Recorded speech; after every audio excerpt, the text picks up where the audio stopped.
আমি আমার লেখা একটি কবিতা পাঠ করছি। কবিতার নাম সৃষ্টির জটিল সমীকরণ। আমি ডাকি, আমার ভিতর লুকানো আমি নামক পাখি। পাখি নীরবে বলে, আছি আছি, তাকিয়ে দেখো, অন্তর খুলে আঁখি।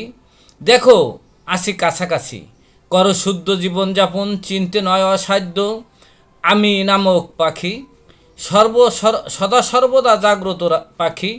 পাখি আমাকে করছে পরিচালিত। পাখিরও আছে বিশ্রাম, বিশ্রাম মানে ঘুম, ঘুম মানে ক্ষণিকের মৃত্যু।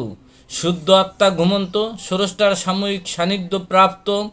পাখি যখন পাখি সক্রিয় যখন, দেহ মন সক্রিয় তখন।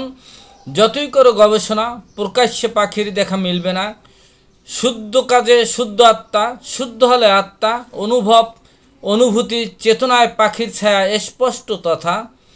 আমার ধারণা, স্রষ্টা যখন নির্দেশনা দেয় তখন পাখি বিদায় নেয়। অসার দেহ নিথর গড়ের প্রান্তে, পাখি যায় স্রষ্টার সান্নিধ্যে একান্তে। এটাই জটিল সৃষ্টির সমীকরণ, এখানেই মহাশক্তির নিয়ন্ত্রিত কার্যকরণ। আমি লেখক, চা বিক্রেতা গোলাম মাওলা শিকদার।